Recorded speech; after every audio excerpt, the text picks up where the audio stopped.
The blizzard hit the Tanana Valley on January 14th, 1955. By morning, the temperature had fallen to 47 degrees below zero. Wind gusts reached 60 miles per hour. Inside a corrugated steel Quonset hut, Walter Kowalski's children slept in their underwear. The fire had died 4 hours earlier. No one had fed the stove since 9 o'clock, and yet the floor held 68 degrees. 1 mile away, a neighbor's infant was dying of hypothermia, her lips turning blue. Her father would carry her through that white chaos to Walter's door, because Walter had built something his neighbors called madness, a chimney that ran beneath his floorboards instead of above them. This is how it saved 7 lives. The wind hit 60 miles per hour on the third night. It came screaming out of the Arctic darkness, driving snow horizontal, scouring the corrugated steel walls of the Kowalski Quonset until the metal sang with cold. The temperature had fallen to 47 degrees below zero. At that depth, exposed skin freezes in under 5 minutes. Spit crackles before it hits the ground. Steel becomes so brittle it can shatter like glass. Inside the Quonset, Walter Kowalski's children slept in their underwear. The fire had died 4 hours ago. No one had fed the stove since 9 o'clock. The barrel-shaped firebox in the attached shed sat cold and dark, its iron throat empty of flame. And yet 4-year-old Anna lay sprawled across the floor with her blanket kicked aside, too warm for covers. 18-month-old Michael breathed steadily between his parents, his small fist curled against the wooden planks. Walter pressed his palm to the floor. The boards radiated heat, warmth stored in 3 tons of riverstone beneath, warmth that had been accumulating since he'd lit the evening fire 6 hours earlier and would continue releasing until morning. The temperature at floor level held steady at 68 degrees. The steel walls were coated in frost. Ice crystals formed where metal met air. But the floor was warm. Somewhere in the howling darkness, a mile through waist-deep drifts, the Hendricks family huddled around a barrel stove that demanded feeding every 90 minutes. By morning, Margaret Hendricks would carry her 18-month-old daughter through that Wixty chaos toward the Kowalski door. The child's lips would be blue. Her breathing would be barely visible. She would be dying. But the Kowalski children would be warm. The floor Walter had built, the floor his neighbors had mocked, the floor they'd called his grave, would save 7 lives before the blizzard ended. 8 months earlier, Walter Kowalski had stood on this same patch of frozen ground with nothing but a surplus Quonset kit, $218 in separation pay, and a memory of warmth from a country most Americans couldn't find on a map. The Tanana Valley in May of 1954 was a landscape of contradictions. Snow still clung to the shadows between spruce trees, but the sun hung in the sky for 19 hours a day, filling the air with the smell of thawing earth and the sound of running water. Walter's boots sank 3 inches into mud as he walked his claim for the first time, 160 acres of birch and spruce forest, a small creek for water, and permafrost waiting 18 inches below the surface to punish anyone who dug too deep. He was 28 years old. He had a wife named Helen, a daughter named Anna, and a son named Michael who had just learned to walk. They were still in Michigan, staying with Helen's mother, waiting for Walter to build something with walls before they joined him. The Quonset hut kit lay in crates beside the creek, where the Alaska Railroad freight car had deposited it. 20 feet wide, 48 feet long, 960 square feet of curved corrugated steel that could be assembled by 2 men in a week if you had 2 men. Walter had himself. He'd paid $295 for the kit, borrowed against his GI Bill eligibility. That left $73 in his pocket. The nearest town was Fairbanks, 43 miles away over roads that would become impassable by October. The nearest neighbor was a man named Earl Reinhold, 4 miles through the trees, who had homesteaded this valley in 1946 and had opinions about who belonged here. Reinhold showed up on the third day. He came walking out of the birch forest in the late afternoon, a tall man in his 50s with a gray beard and the kind of stillness that suggested he'd seen enough to stop being surprised by anything. He studied the Quonset crates. He studied Walter. He studied the empty clearing where a woodpile should have been. "You the new man from Michigan," Reinhold said. It wasn't a question. Walter confirmed he was. "Kowalski. Polish?" "My grandfather." Reinhold nodded slowly, as if this explained something. He walked around the Quonset crates, knocked his knuckles against the corrugated steel. "You know what this is? This is a tin can. Army used them in the Pacific because they didn't need to heat them. You're not in the Pacific." Walter said he understood that. "Do you?" Reinhold turned to face him fully. "I've been out here 8 winters. Buried 2 neighbors who thought they understood. One of them froze in February because he ran out of wood. The other one fell asleep with his stove burning too hot, and the whole place went up. His wife made it out. His children didn't." He let that settle. "What's your wood situation?" Walter admitted he had no wood yet. Reinhold's expression didn't change, but something shifted behind his eyes. "Son, that steel box of yours will need 10 cords minimum to see you through winter. Probably 12. You know what a cord is? 4 feet by 4 feet by 8 feet of split, stacked wood. You know how long it takes one man with a cross-cut saw to cut a cord? A week, if he does nothing else. You've got maybe 12 weeks before freeze up, and in that time you've got to stand up this Quonset, build out the interior, dig a well or develop that creek, clear ground for a garden, and cut enough wood to not die. You see the problem?" Walter saw it. "And that's not counting your family. You've got a wife and children coming, I hear." August. Reinhold shook his head. "You'll need 10 cords minimum. You can cut maybe 6 or 8 if you do nothing else, and you can't do nothing else. Your wife and kids will show up to a steel box with no floor, no walls, no heat, and not enough fuel to see them through December, let alone January." He paused. "I'm not saying this to be cruel. I'm saying it because I've watched men like you die out here. Grit won't save you. Hard work won't save you. The math will kill you unless you change the math." Walter asked what Reinhold suggested. "Send your family back to Michigan. Try again next year with a real cabin, wood walls, not metal. Or find yourself a partner, someone to share the work. A woman alone can't." He stopped himself. "You've got a wife. But still, that tin can will kill your children if you try to heat it with a barrel stove and 6 cords of birch." He left without saying goodbye. Walter watched him disappear into the trees, then turned back to the Quonset crates. The evening sun hung low on the horizon, still hours from setting. Somewhere in the forest, a bird called.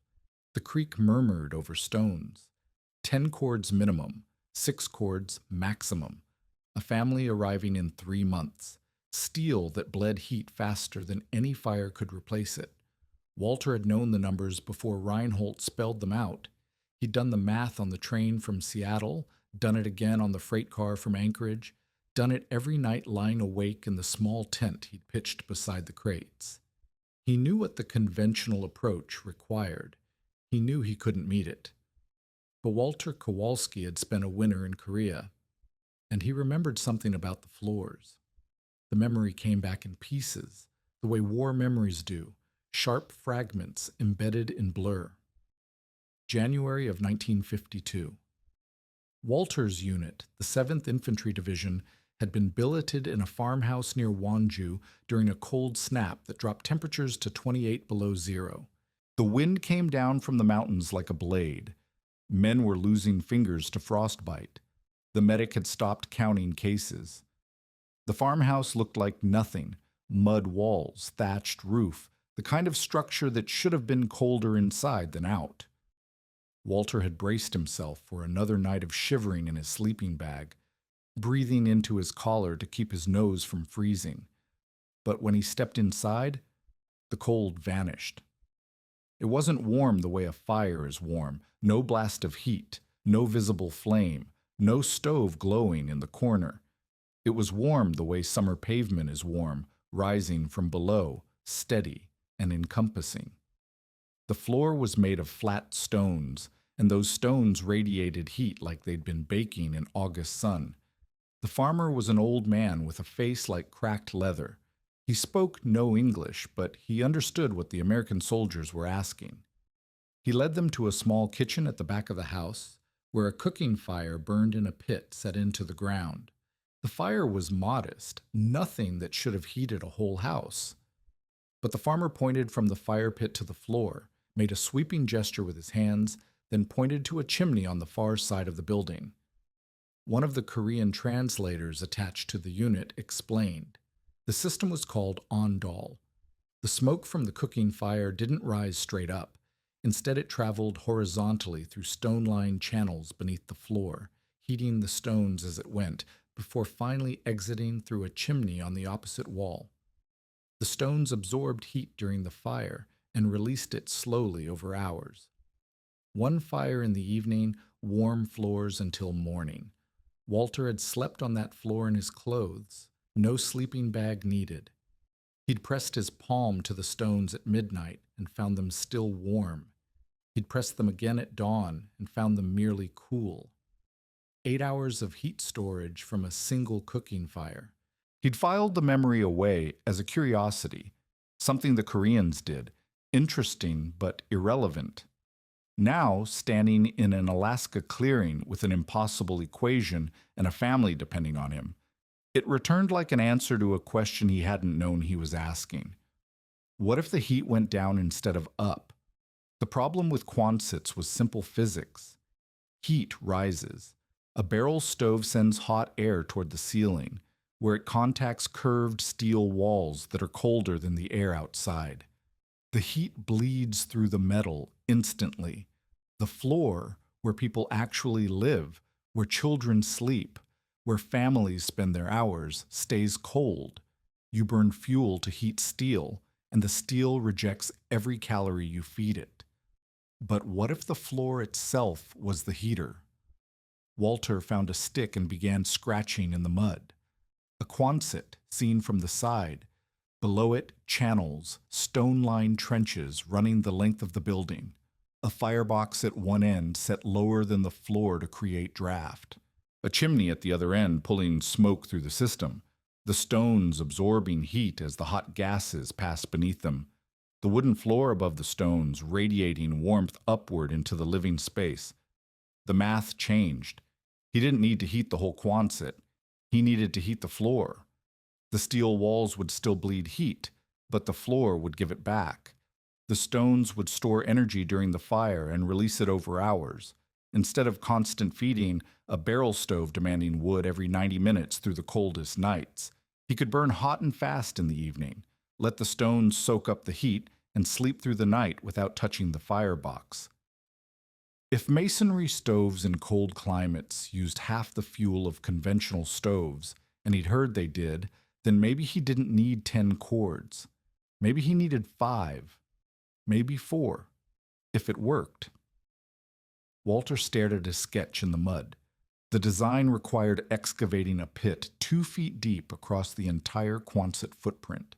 It required gathering and transporting 3 or 4 tons of river stones.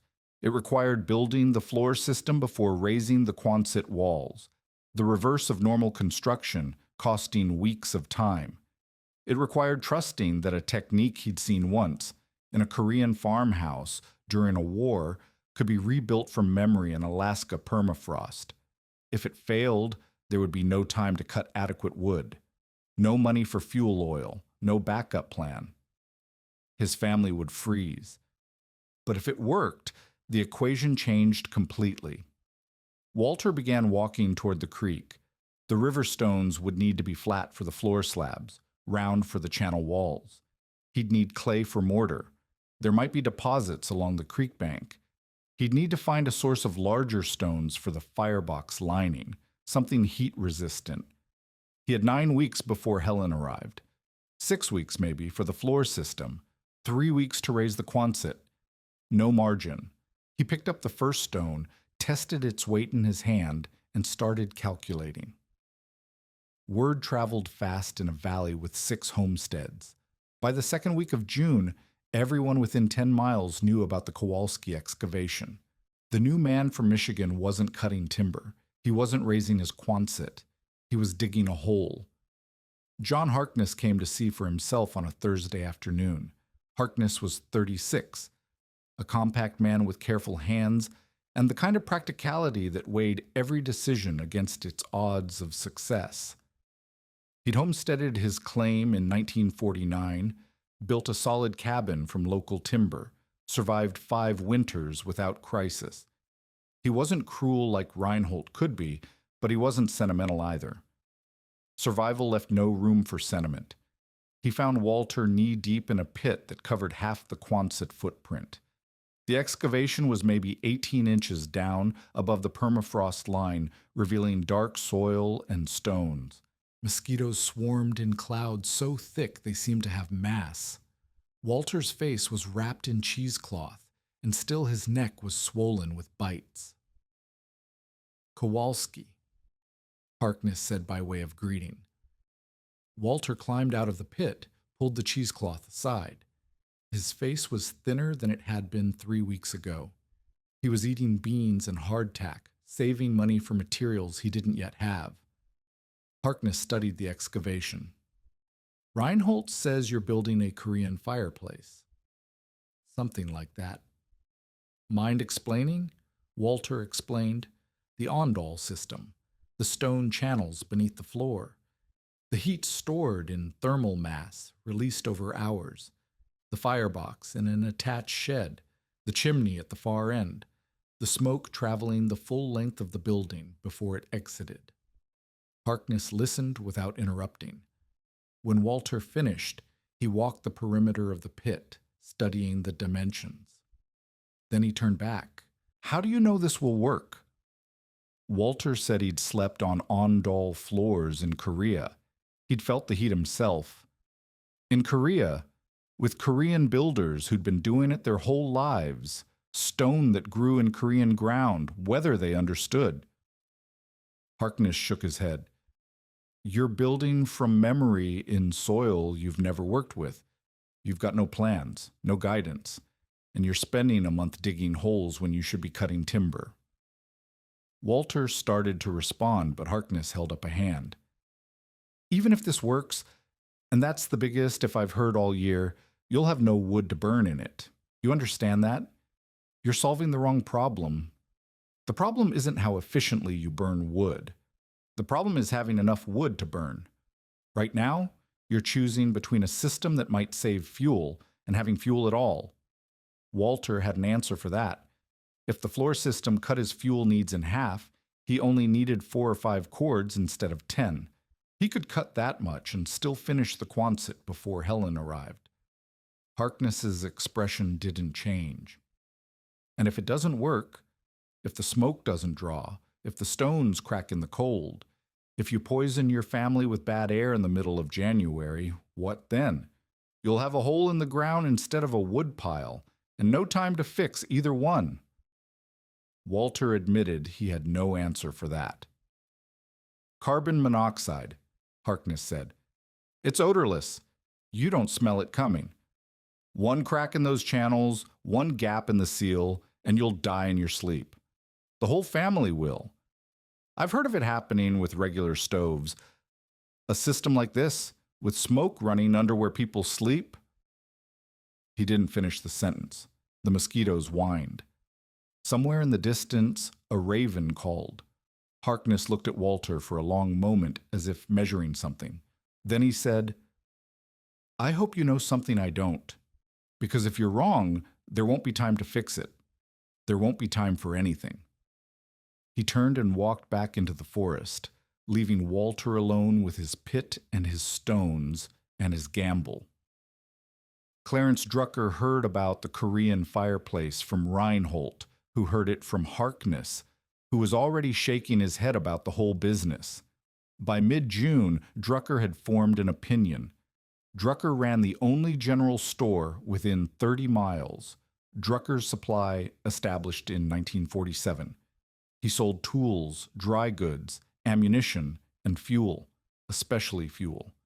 Cordwood at $18 a stack, fuel oil at 40 cents a gallon, and credit terms that would make a banker wince. The credit was the key. Homesteaders arrived with hope and not much else. They ran short by November, came begging by December. Drucker extended credit through the winter, collected with interest in spring.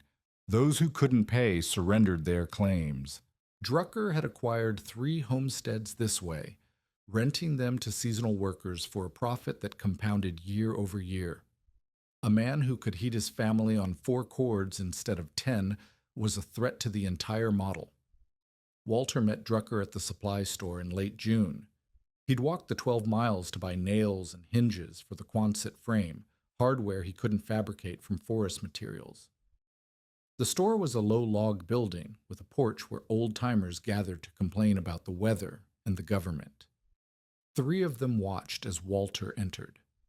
Drucker was behind the counter, a thick man in his 40s with small eyes and a smile that never quite reached them. He greeted Walter warmly. "Kowalski, right? The veteran from Michigan. I hear good things." Walter doubted that. "Here you're putting in some kind of special heating system. Korean," someone said. Drucker's tone was friendly, curious. "Interesting approach. Most fellows just run a barrel stove, nothing fancy." Walter said he was trying something different. "Different?" Drucker nodded slowly. "Well, different's fine as long as it works. But I've been selling fuel in this valley 8 winters now. I know what a Quonset takes. That steel box of yours will need 10 cords minimum, more likely 12. I can set you up on credit, pay me back in spring when you sell your furs, your timber, whatever you've got." Walter said he wouldn't need credit. He wouldn't need 10 cords. Something flickered behind Drucker's smile. "Is that so? The Korean system. You really think it'll cut your fuel needs in half?" "More than half, maybe." "Well," Drucker leaned on the counter. "I've seen a lot of theories in 8 years. Men come up here with all kinds of ideas. Most of them I buried in spring once the ground thawed enough to dig." The friendliness had drained from his voice. "Your children don't need a theory. They need wood, real wood, stacked and ready, not promises based on something you saw overseas." Walter asked for the nails and hinges. Drucker retrieved them slowly, setting each item on the counter with deliberate weight. "That'll be $6.40, unless you want to put it on account." Walter paid cash. "Suit yourself." Drucker made change. "But I'll tell you something for free. Come November, when the temperature drops below 0 and keeps dropping, you're going to wish you had fuel in the pile and credit in your name. And if you don't have either one," he shrugged, "I'm not in the business of watching children freeze. I'll take what's owed me one way or another." The 3 old-timers on the porch had stopped talking. They watched Walter leave, watched him walk the 12 miles back to his claim with $6.40 worth of hardware and a warning ringing in his ears. Drucker wasn't wrong about one thing. If the system failed, there would be nothing left to take. The channel work consumed June and July. Walter dug until his blisters became calluses, and his calluses cracked and bled. He wrapped his hands in strips of cloth, kept digging. The excavation, 20 feet wide, 48 feet long, 2 feet deep, amounted to roughly 71 cubic yards of earth moved by shovel and pick, one load at a time. The mosquitoes came in clouds that could suffocate exposed skin. He breathed through his cheesecloth mask and kept swinging. By the end of June, the pit was complete. He began laying stones, river stones from the creek, 50 pounds at a time in a canvas sack, 100 trips per day, 400 yards round trip. His shoulders knotted into ropes of pain. His back seized on the 20th of June, and he spent 2 days flat on the ground in his tent, staring at the canvas ceiling, doing arithmetic in his head. 9 weeks had become 7, then 6. The flat stones came from a granite outcrop 3 miles distant. Each slab weighed 60 to 90 pounds. Walter built a sledge from scrap lumber and dragged the stones one at a time through the forest, over roots and rocks that threatened to tip the load at every step. By the end of July, he had 47 slabs positioned beside the pit. He had also lost 18 pounds. The channel design followed his memory as closely as he could manage. 3 parallel trenches running the length of the building, each 12 inches wide and 12 inches deep, connected at alternating ends to force smoke through the entire system. The walls built from stacked river stones mortared with clay he dug from the creek bank. The clay was red-brown, sticky, perfect for sealing. Small mercies. The firebox went at the east end, in what would become an attached shed. He set the floor level 2 feet below the main floor, the drop creating natural draft, pulling air through the system. A brick-lined pit with a cast-iron grate he'd salvaged from a ruined stove at the railhead. The throat connecting the firebox to the first channel was narrow, only 8 inches wide, designed to accelerate the flames horizontally into the stone network. The chimney connection went at the west end. The final channel rose through a stone and mortar flue, 8 feet tall, braced against the wind that would try to knock it down. The height was critical. Too short, and the smoke wouldn't draw. Too tall, and the draft would be excessive, pulling heat out before the stones could absorb it. He sealed every joint with clay. He checked every seal twice. He thought about John Harkness's warning, carbon monoxide, odorless, lethal, and checked the seals a 3rd time. By the first week of August, the stone floor was complete. 47 granite slabs resting on the channel walls, covering the serpentine network beneath. It looked like nothing special. It looked like a floor. Walter built the wooden platform 6 inches above the stone, creating an air gap for heat circulation. Pine planks he'd milled himself from fallen timber, planed with a hand tool until his arms shook. The floor flexed slightly when he walked on it. It smelled like sap and sawdust and hope. Helen arrived on August 3rd. The bus from Fairbanks dropped her at the crossroads 12 miles from the claim. Walter was there waiting, thinner than she'd ever seen him, with a beard he hadn't had in May, and eyes that held something new, exhaustion or determination, she couldn't tell which. Anna ran to him screaming. Michael, too young to remember his father clearly, hung back against Helen's leg and stared.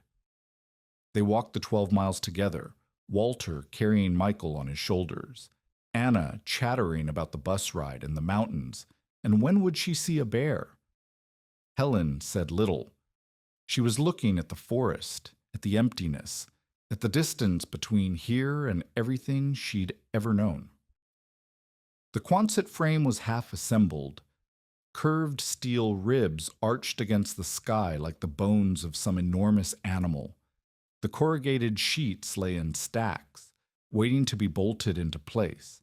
There was no floor visible, just a wooden platform sitting on what looked like bare ground. Helen walked to the platform, knelt, pressed her palm to the planks. "This is the floor," she said. Walter said yes. "There's stone underneath. You wrote about it.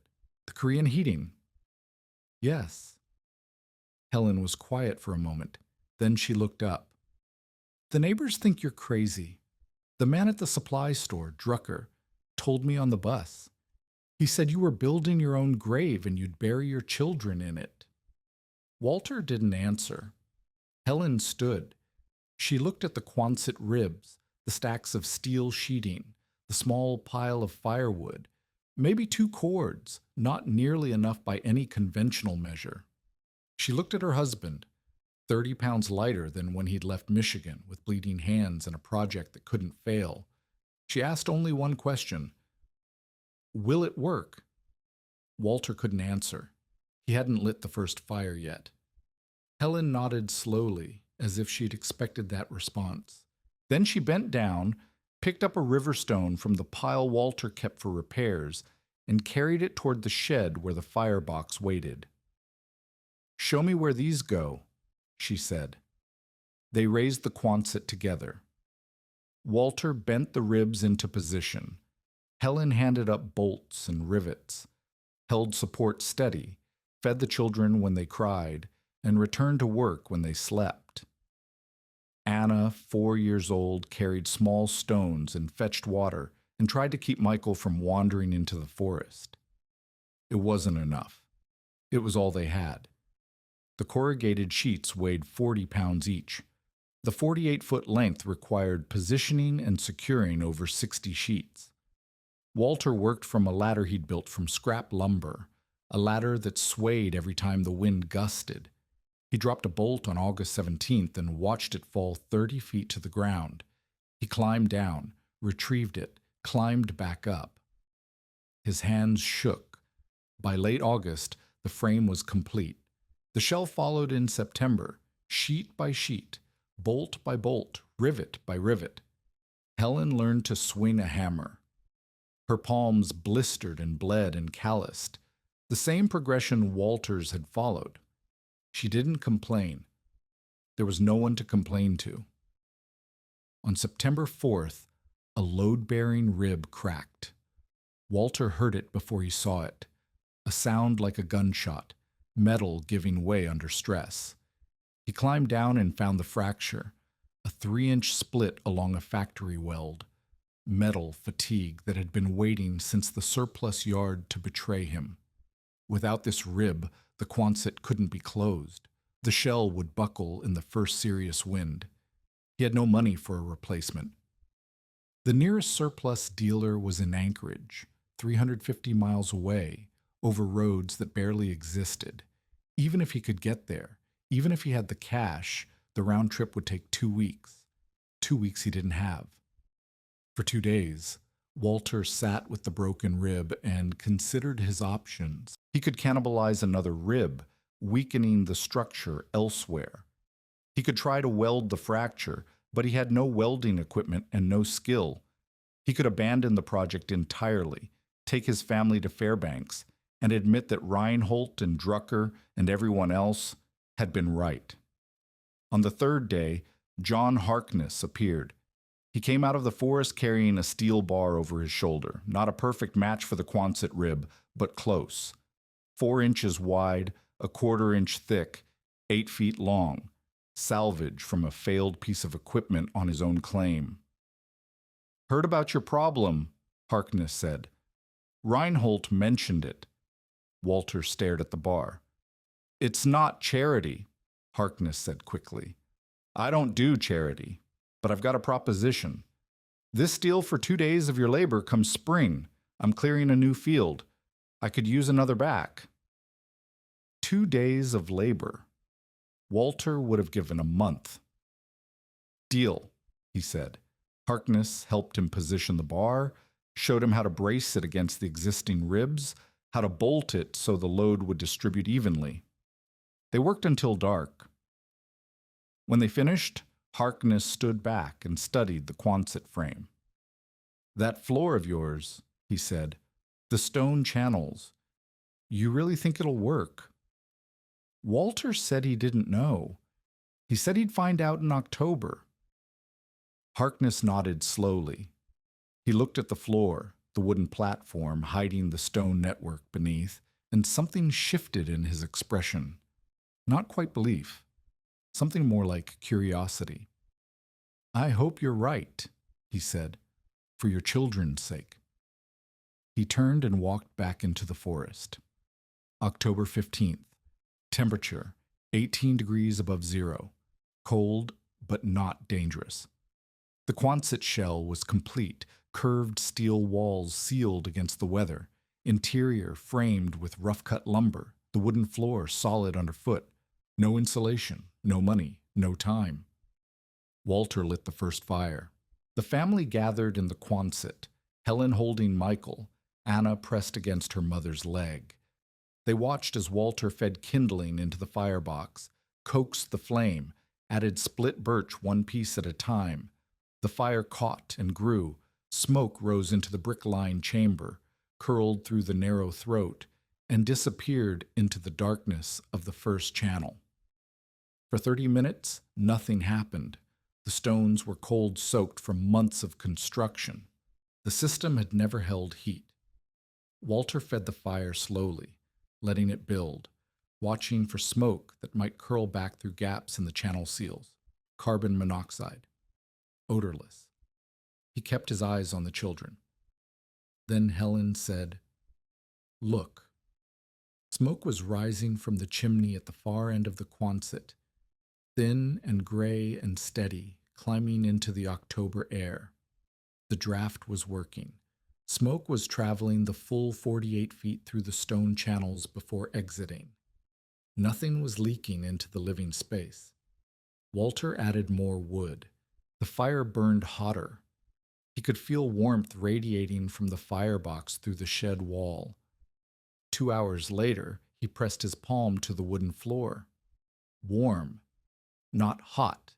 Not like the Korean farmhouse had been, but unmistakably warm. The stones beneath the planks had begun absorbing heat. The system was working. Anna asked if she could touch. Walter showed her where to press her hand. Her eyes went wide. "It's like sunshine," she said. Helen said nothing. She was crying. But Walter didn't celebrate. 18 above zero was practically summer. The real test would come in January when the temperature dropped below 40, below 50, when the steel walls became knives and the air itself turned hostile. This was proof of concept, nothing more. He put out the fire at dusk. By midnight, the floor was still warm, and somewhere in the Arctic, a cold front was building that would drop temperatures to levels Reinhold had only seen twice in 8 years. It would arrive in January. It would test everything. But first, there was November and December, and the slow accumulation of data that would either vindicate Walter's gamble or expose it as the folly everyone expected. The Ondol floor worked at 18 degrees. The question was whether it would work at 40 below. January was still coming. November came like a door closing. The temperature dropped from 18 above to 12 below in the first week. By Thanksgiving, it had fallen to 22 below and stayed there. The sun rose at 10 in the morning, set at 3 in the afternoon, and the hours between felt like borrowed time. The forest went silent. Even the ravens stopped calling. The Ondol floor settled into a rhythm. Each evening at 5 o'clock, Walter built a fire in the attached shed. He burned hot and fast 4 or 5 split logs, dry birch that crackled and roared, flames licking the brick lining of the firebox. The fire lasted 90 minutes. By 6:30, the wood had collapsed into coals. By 8, the coals had faded to ash. Walter sealed the firebox damper and returned to the main room. The stones did their work in darkness. Heat traveled through the serpentine channels, warming the granite slabs, radiating upward through the wooden planks. By 9 o'clock, the floor temperature near the firebox end reached 80 degrees. By midnight, it had equalized across the room, 72 degrees near the fire end, 65 at the far wall. The family slept on quilts spread directly on the floor, Korean style, children between parents, warmth rising from below. At 6 in the morning, Walter pressed his palm to the planks. Still warm. The fire had been dead for 10 hours. He calculated consumption, 1/8 cord per day. At that rate, his 4.5 cords would last 36 days. But the real cold hadn't arrived yet.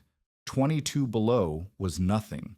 The old-timers talked about January the way sailors talk about storms, with a respect that bordered on fear. Earl Reinhold visited in early December. He came unannounced, as he always did, appearing at the Quonset door with frost in his beard and skepticism in his eyes. Walter invited him inside. Reinhold stood in the center of the room and said nothing for a long moment. He was feeling the air. The walls were cold, frost patterns visible on the interior steel where condensation had frozen. But the floor radiated warmth. The children played in their stocking feet.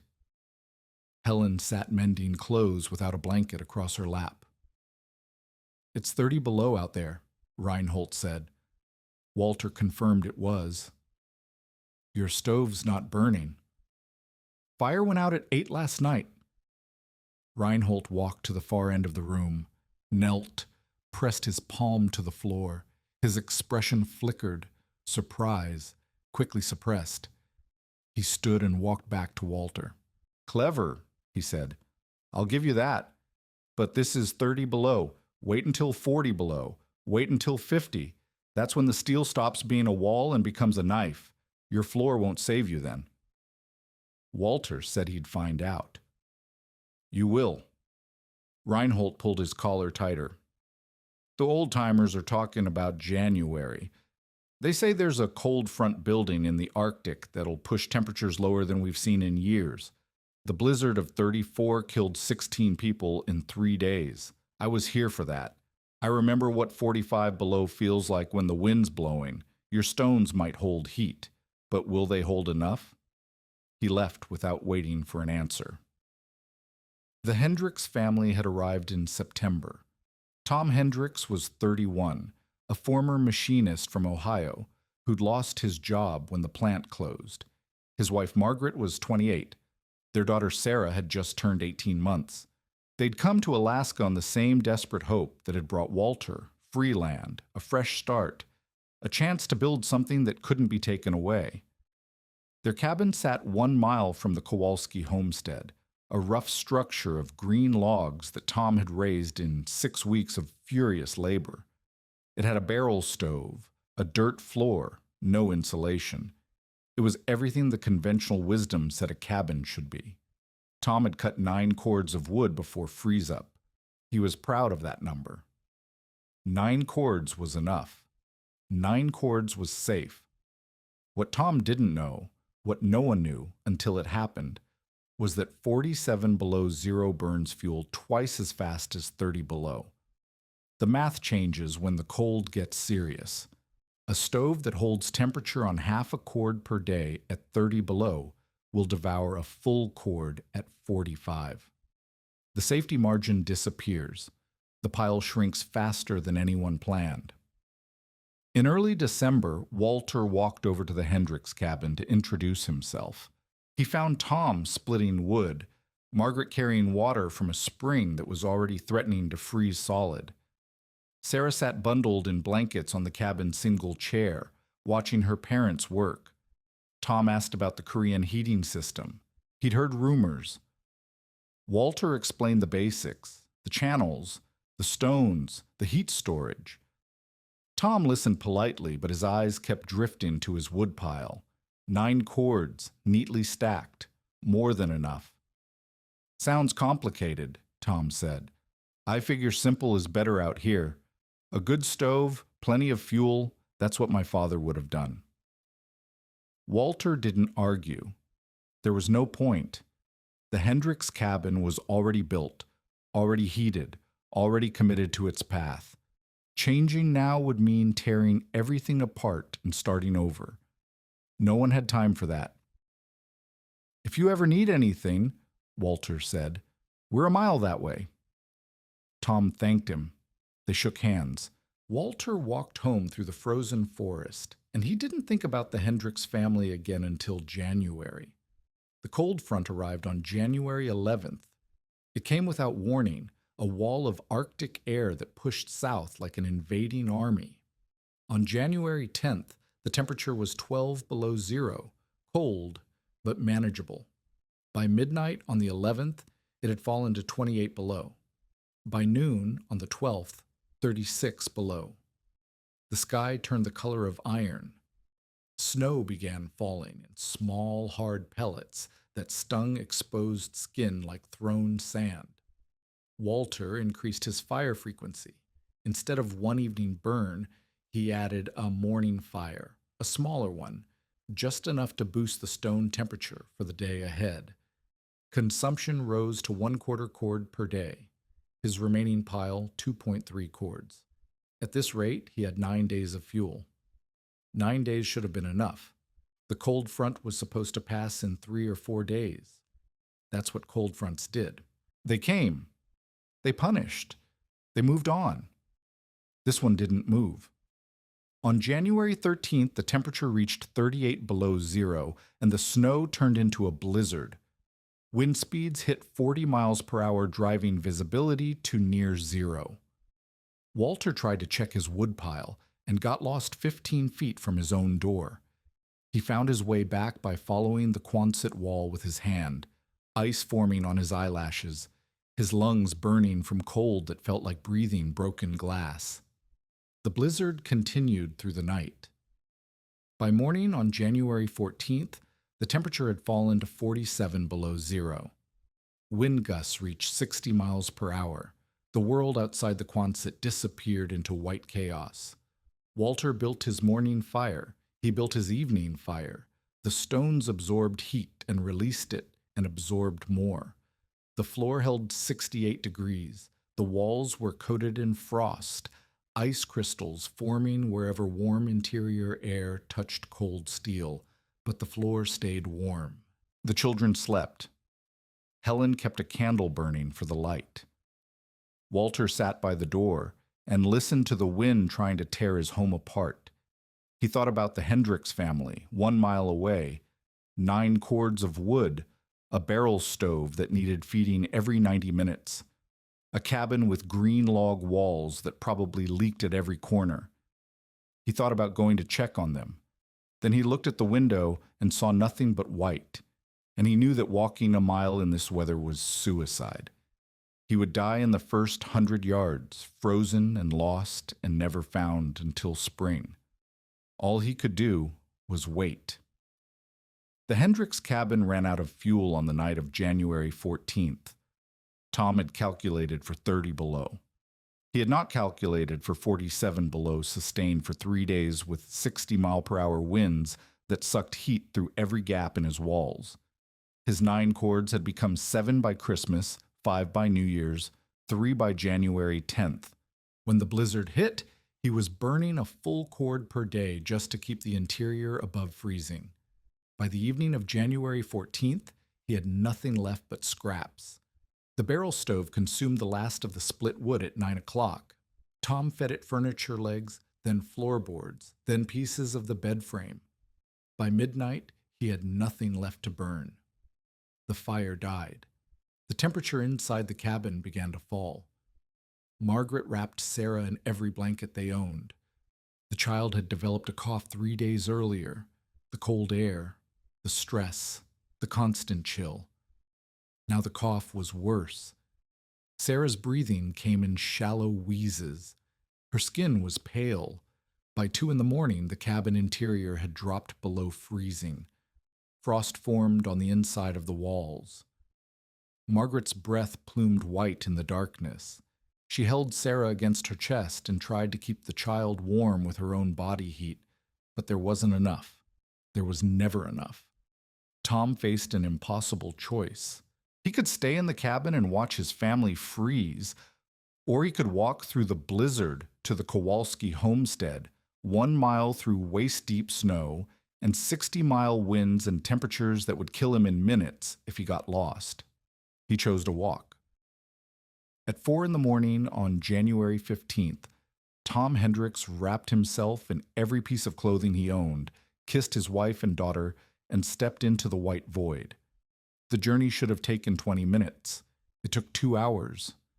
Tom couldn't see. The snow drove horizontal, filling his eyes, his nose, his mouth. He walked into trees.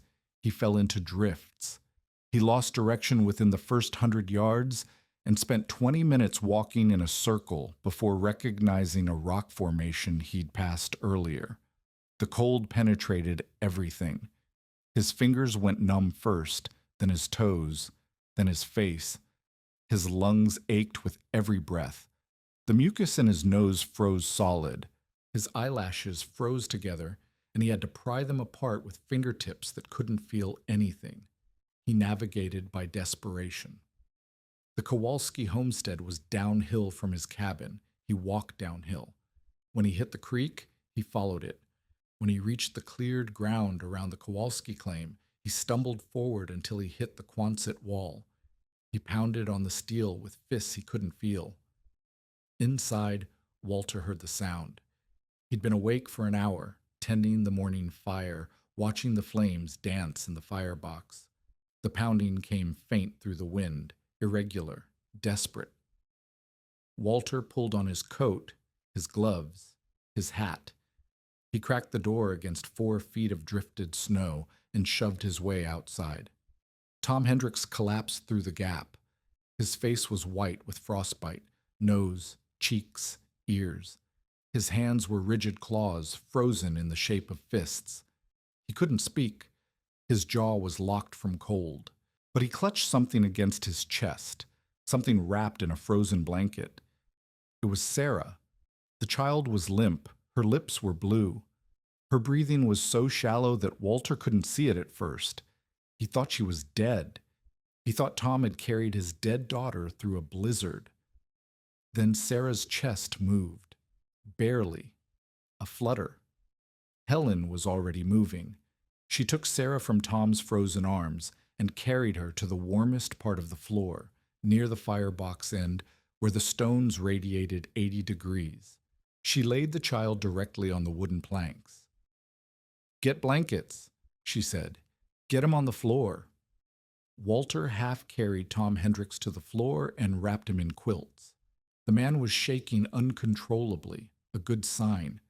Shaking meant his body was still fighting. When the shaking stopped, that's when you died. "Margaret," Tom forced out through chattering teeth. "She's still there." Walter understood immediately. Margaret Hendricks was still in the cabin 1 mile away, with no fuel and no heat and temperatures of 47 below zero. Tom had carried Sarah because the child was dying fastest, but Margaret was dying too, just slower. If no one reached her, she would be dead by noon. Walter looked at the door. Beyond it, white chaos, lethal cold, a mile of terrain he couldn't see. He looked at Helen. "I have to go," he said. Helen didn't argue. She was bent over Sarah, checking the child's breathing, rubbing her small hands to restore circulation. She looked up at Walter with eyes that held terror and resolve in equal measure. "Take the rope," she said. "Tie it to the door. If you get lost, follow it back." Walter found the heaviest rope they had, 50 feet of hemp, thick enough to grip with frozen fingers. He tied one end to the door frame, the other end he tied around his waist. He pulled on every layer he owned. 2 pairs of socks, boots lined with rabbit fur, 3 shirts, 2 sweaters, his heaviest coat. A scarf wrapped around his face until only his eyes showed, gloves inside mittens. He looked at Anna, watching from her blankets on the floor. He looked at Michael, asleep despite everything, his small body radiating the easy heat of childhood. He looked at Helen. "Keep the fire going," he said. She nodded. He opened the door and stepped into the storm. The world disappeared. White. Everywhere white. The snow drove so thick that Walter couldn't see his own hands. The wind hit him like a physical force, shoving him sideways, trying to knock him down. The cold was something beyond cold. It was violence. It was hatred. It was the world trying to kill him with every breath. He paid out the rope as he walked, leaving a lifeline back to the Quonset. 50 feet. That was all he had. After that, He was navigating by memory and prayer. The Hendricks cabin was 1 mile northeast. Walter had walked the route a dozen times in good weather. He knew the landmarks, the split boulder, the lightning-scarred spruce, the creek crossing, but he couldn't see any of them. He couldn't see anything. He walked downhill, letting gravity guide him.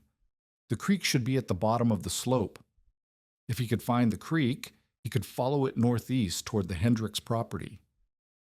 If the rope ran out, Walter tied the end to his belt and kept walking. His eyebrows froze first, then his eyelashes. He had to cup his hands over his eyes and breathe into them to melt the ice enough to see. His nostrils sealed shut with frozen mucus. He breathed through a gap in his scarf, feeling ice crystals form in his throat. Time became meaningless. He walked for what felt like hours. His feet went numb. His hands went numb. The world narrowed to each step, then the next step, then the one after that. He found the creek by falling into it. The ice held his weight, but the shock of the fall dropped him to his knees. He stayed there for a moment, gasping, feeling the cold seep through his pants. Then he forced himself up and turned northeast, following the frozen creek bed. The Hendricks cabin appeared out of the white like a ghost. One moment there was nothing. The next, a dark shape loomed in the swirling snow. Walter walked into the wall before he realized he'd arrived. The door was drifted shut. He dug with his hands, numb, useless hands that couldn't feel the snow they were moving. It took 10 minutes to clear enough space to force the door open.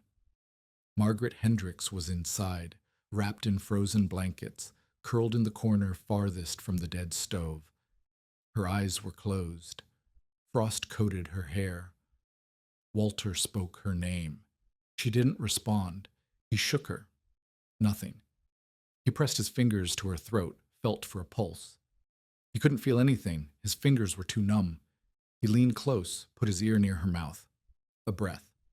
Faint. Barely there. She was alive. The return journey was worse. Margaret couldn't walk. Walter lifted her over his shoulder. She weighed nothing, maybe 100 pounds, and staggered out of the cabin. The wind hit him immediately, trying to tear her from his grip. He held on. He had no rope now. The line back to the Quonset had been left far behind. He had only the creek and a sense of direction, and the desperate need to move faster than the cold could kill. He followed the creek southwest, counting steps, trying to estimate distance. 100 steps. 200. His legs burned with exhaustion. Margaret's weight pulled at his shoulders. The cold attacked every inch of exposed skin, seeking gaps, finding weaknesses. At some point, he fell. He lay in the snow with Margaret beside him, and for a moment he thought about staying there. It would be easy. The cold would take them both, and the pain would stop. And no. He pushed himself up. He lifted Margaret again. He kept walking. The Quonset appeared when he'd given up hope of finding it. He saw the curved steel wall through a momentary gap in the blowing snow, and he walked toward it, and then he was pounding on the door, and then Helen was pulling them both inside. The floor was warm. Walter collapsed on the wooden planks and felt heat rising through his frozen clothes. Margaret lay beside him, unconscious, breathing in shallow gasps. Somewhere nearby, Sarah was crying, a weak, mewling sound that was somehow the most beautiful noise he'd ever heard. A crying child was a living child. Helen covered them both with blankets. She fed the fire. She did everything that needed to be done while Walter lay on his back, staring at the frost-coated ceiling, feeling warmth seep into his bones. The stones beneath the floor radiated heat they'd stored since the evening fire. The system worked. The system held. The system saved them all. That night, 7 people slept on the Ondol floor. Walter and Helen, Anna and Michael, Tom and Margaret Hendricks, and Sarah, 18 months old, who had arrived with blue lips and departed heartbeats and was now sleeping with her face pressed against the warm wooden planks, her color returning, her breathing steady. The blizzard continued outside. The temperature held at 41 below zero. The wind gusted to 50 miles per hour. Inside, the floor held 68 degrees. Walter stayed awake through the night, tending the fire, watching the others sleep. Tom Hendricks lay beside his wife, both of them wrapped in blankets, their faces slack with exhaustion. Helen curled around Michael, one hand resting on Anna's back.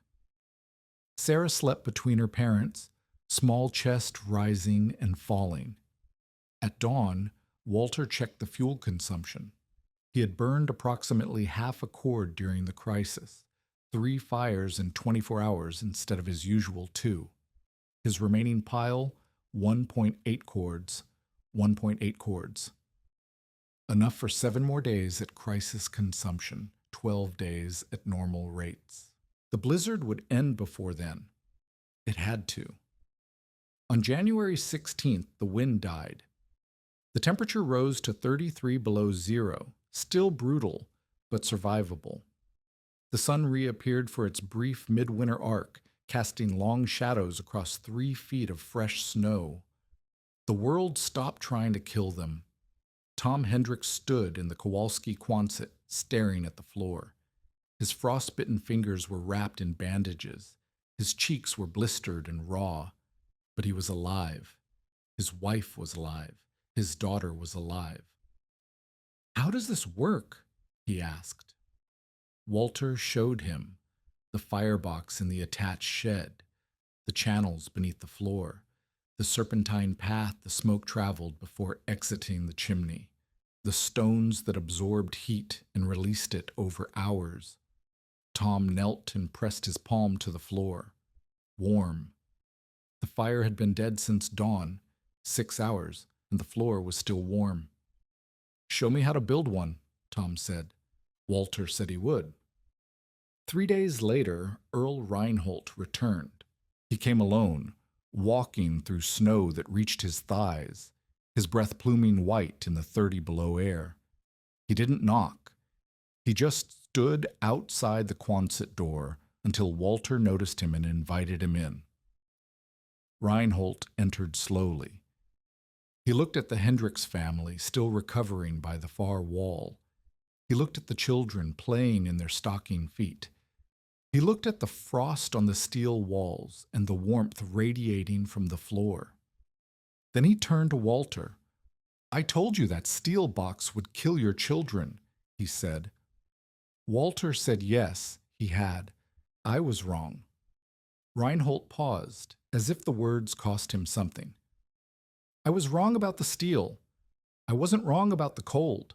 The cold would have killed them, and the Hendricks, if you'd tried to fight it with a barrel stove. You didn't fight it. He searched for the right word. "You went around it. Put the heat where people live instead of where it escapes." He walked to the center of the room and pressed his palm to the floor. The same gesture he'd made in December, but now with different weight behind it. "I've been heating the wrong part of my cabin for 8 years, he said. Walter asked if Reinhold wanted to see how the channels were built. Reinhold looked up. His eyes held something Walter hadn't seen there before. Respect, maybe, or curiosity. "Show me," he said. "Come spring, I want to put one in my place. Wood walls should work even better than this steel, less heat loss through the sides." Walter agreed that was probably true. They spent an hour going over the details, the dimensions of the channels, the importance of the firebox being set lower than the floor, the clay ceiling, the draft requirements, the chimney height. Reinhold asked questions, took notes, examined the access hatch that allowed inspection of the stone channels. When he left, he shook Walter's hand. "You know something the rest of us don't," Reinhold said. "Or you learned it. Either way." He didn't finish the sentence. He didn't need to. The community's response came in waves. First, the curious. Homesteaders who'd heard about the blizzard, about the Hendricks rescue, about the warm floor and the cold stove. They came in ones and twos through the rest of January, stomping snow from their boots, skeptical until they felt the heat rising through the wooden planks. Most stayed for an hour, asking questions, studying the firebox, making sketches in small notebooks. Second, the converted. Tom Hendricks started digging his new foundation in March, before the ground fully thawed. John Harkness arrived in April with a proposition. Forget the 2 days of labor Walter owed him. Instead, help him build an Ondol floor in his new addition. Walter spent a week at the Harkness claim, laying channels, positioning stones, explaining the principles he'd learned from memory and trial and error. Third, the adopters. By summer of 1955, 3 more families had begun Ondol installations. Each one modified the design to fit their circumstances. Earl Reinhold built larger channels, 15 inches instead of 12, for greater heat retention. Another homesteader created a hybrid system with Ondol floor and a small auxiliary stove for the coldest days. A third installed access hatches every 8 feet for easier maintenance. Walter helped them all.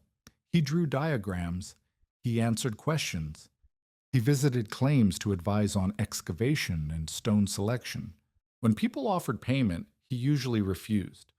When they insisted, he accepted labor trades or food, or nothing at all. Helen asked him once why he didn't charge for his knowledge. The system worked. People wanted it. He could have made money. Walter thought about it for a moment. Then he said, "The farmer in Korea didn't charge me."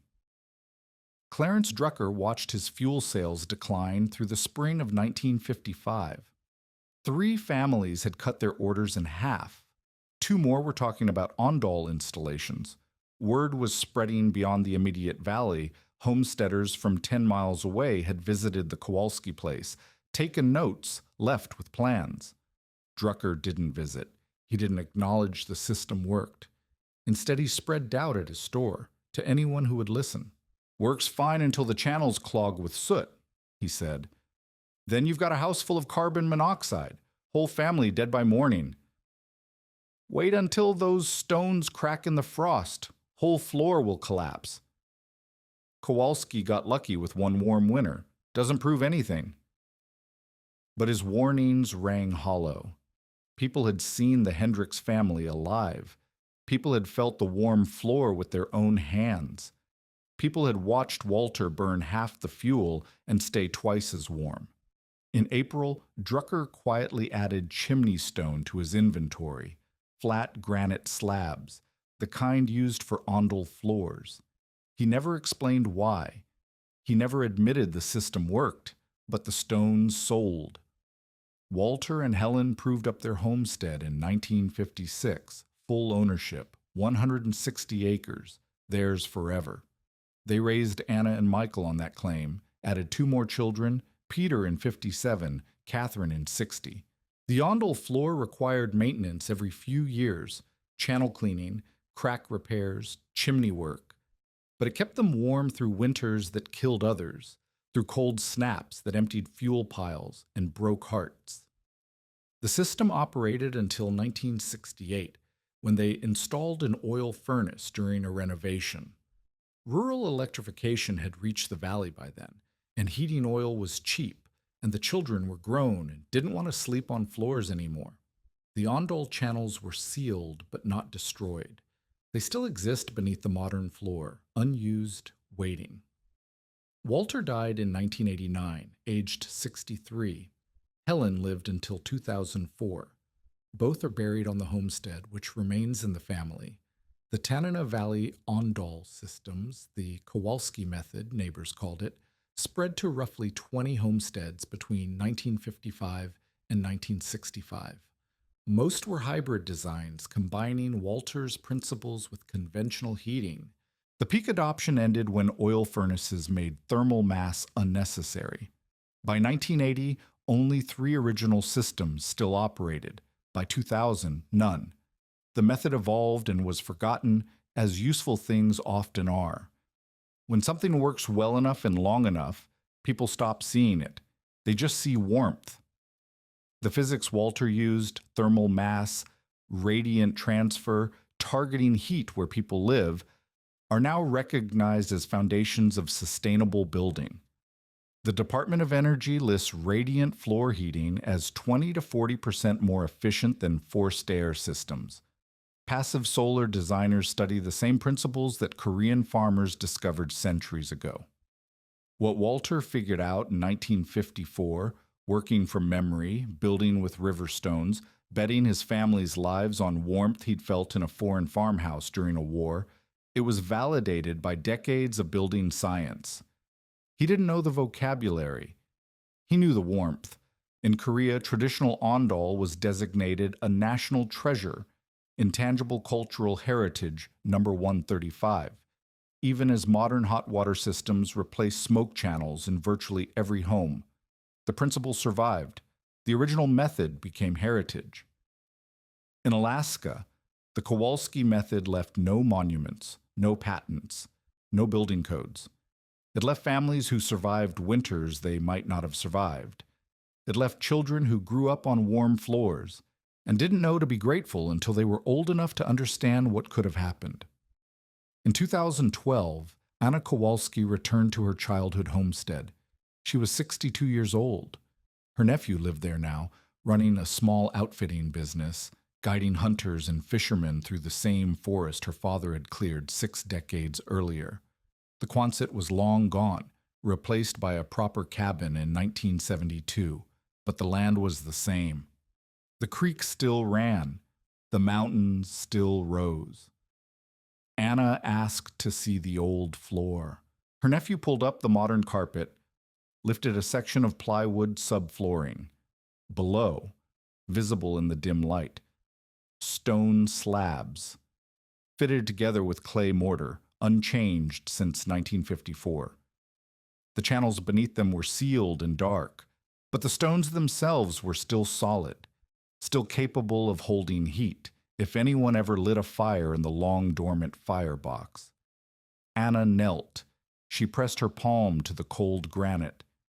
She remembered January of 1955. She remembered the blizzard. She remembered sleeping in her underwear while the wind screamed at 60 miles per hour and the temperature fell to 47 below.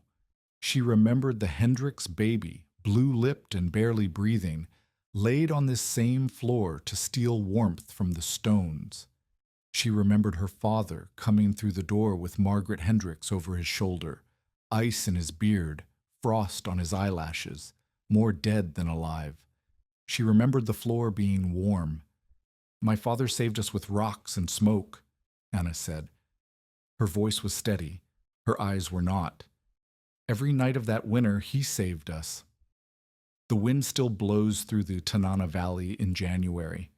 The temperature still drops below 40, below 50, into depths that can kill in minutes. The snow still buries everything, and the darkness still lasts for months, and the cold still tests everyone who chooses to live there. But the cold doesn't care about methods.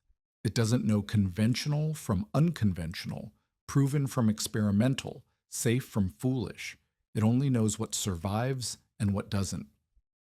In January of 1955, Walter Kowalski's children slept on a floor their father built with stones from an Alaska creek, following a method he'd learned in a Korean farmhouse during a war that no one wanted to remember. The floor held 70 degrees. The fire had died hours ago. The heat rose from below like a promise kept. Every heating system is a gamble. You bet fuel against cold, insulation against wind, engineering against weather. Most people bet on methods everyone knows: stoves and furnaces, flames and chimneys, heat rising toward ceilings where no one lives. Walter bet differently. He bet on memory, on stones, on the idea that warmth could be stored and released, that floors could be warmer than fires, that ancient wisdom from one cold country could save American lives in another. He was right. And when the worst night came, when the cold reached depths that would have killed his family and his neighbors. He was warm. They were warm. And when the Hendricks family stumbled to his door, barely alive, he had warmth to share. The frontier rewarded those who solved problems differently. The barrel stove, the endless wood cutting, the fuel merchant's credit trap, all of it would have led to the same place. Scrambling to survive, burning faster than he could cut, depending on supplies from a man who profited from desperation. The Ondol floor broke that cycle, not by burning more, but by wasting less, not by fighting the cold, but by going around it, heat where it mattered, warmth where people lived. The chimney Walter buried under his floorboards looked like madness in May, and folly in October, and desperation in December. It looked like madness until the night it looked like salvation. Then it just looked like home,